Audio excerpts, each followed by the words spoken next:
तू कहाँ रहते हैं, जीविका कैसे चलाते हैं। एक व्यक्ति का इस बारे में अद्भुत अनुभव रहा है जिसे इस तथ्य को समझने में आसानी हो सकती है। एक बार एक बड़े सरकारी बैंक में हम किसी काम से गए हुए थे। अचानक वहां कुछ हलचल सी बढ़ गई। सुरक्षा गार्ड किसी से बहस कर रहा था। फिर बैंक में दो बिल्कुल फक्कड़ से दिख रहे सन्यासी घुस गए। गार्ड उन्हें अंदर आने नहीं दे रहा था। हर व्यक्ति उन्हें बैंक में देख चौंक रहा था। उन्होंने पैसा निकालने के लिए पेपर लिया और रकम की राशि डालकर अधिकारी को देने लगे। वो राशि थी करीब 23 या 24 लाख रुपए।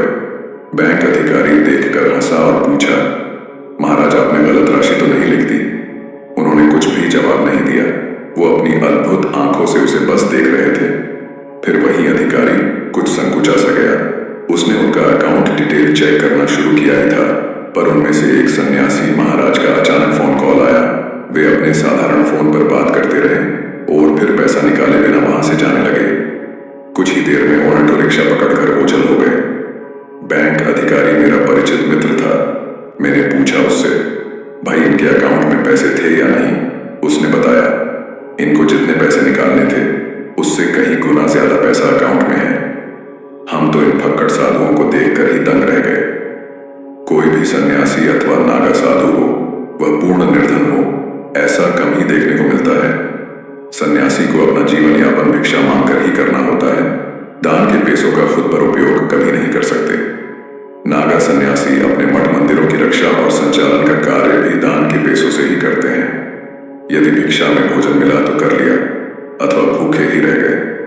कुंभ मेले के बाद सभी सन्यासी अपने मठ, प्राचीन मंदिरों और अनजान आश्रम की ओर दोबारा लौट जाते हैं। नागा सन्यासी एक स्थान पर कभी नहीं रुकते। वे भिक्षा मांगते हुए उनके मठ या अखाड़ों पर आना जाना करते रहते हैं। नागा सन्यासी एकांत स्थान में रहना पसंद करते हैं, विशेषकर नदियों के किनारे, जैसे मध्य प्रदेश में नर्मदा के किनारे, महाराष्ट्र में गोदावरी, गुजरात और राजस्थान के सुनसान स्थानों पर, और उत्तराखंड यूपी के जंगलों में नदियों की धाराओं के किनारे। आप उनकी कुटिया को देख सकते हैं। नागा सन्यासी धर्म की रक्षा के लिए शस्त्र धारण करते हैं और सनातन संस्कृति की रक्षा करते हैं। योग विद्या में महारथी होते हैं बिना किसी दिखावे के। नागाओं का जीवन बेहद कठिन होता है, अतः ऐसे योगियों का सम्मान करना चाहिए। वे देश के साथ संस्कृति की भी रक्षा करते हैं।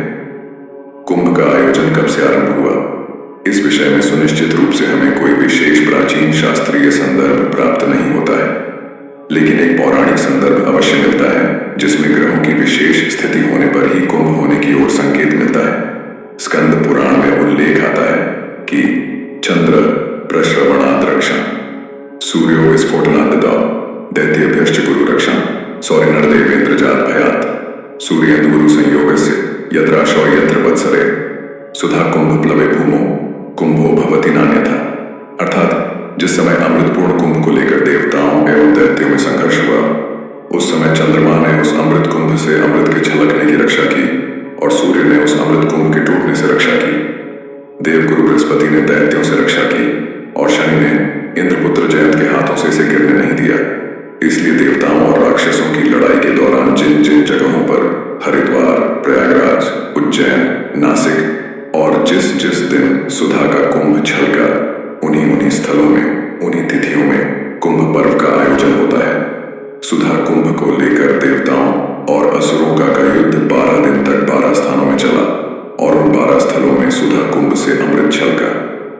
इनमें पूर्वोक्त 4 स्थल मृत्युलोक में हैं और अवशिष्ट 8 इस मृत्युलोक में न होकर स्वर्ग आदि अन्य लोकों में माने जाते हैं। 12 वर्ष के बराबर देवताओं के 12 दिन होते हैं, इसलिए 12वें वर्ष ही सामान्यतया प्रत्येक स्थान में कुंभ पर्व की स्थिति बनती है। हालांकि कभी कभी 11वें वर्ष में भी कुंभ का आयोजन देखा गया है। कुंभ मेले के बाद नागा साधु अकेले या छोटे समूहों में अलग अलग स्थानों पर जीवन जीते हैं। वे अकेले हो सकते हैं या किसी नागा अखाड़े, एक प्रकार की साधु संगठन के सदस्य हो सकते हैं। नागा साधु अपने जीवन को बहुत ही संवेदनशीलता और त्याग के साथ बिताते हैं। वे आमतौर पर आश्रमों, जंगलों, गुफाओं या धार्मिक स्थलों में रहते हैं। उनका ध्यान और धार्मिक अभ्यास उनके जीवन का महत्वपूर्ण हिस्सा होता है। नागा साधु आमतौर पर शौचालय का उपयोग नहीं करते और जल को संवेदनशीलता से उपयोग करते हैं।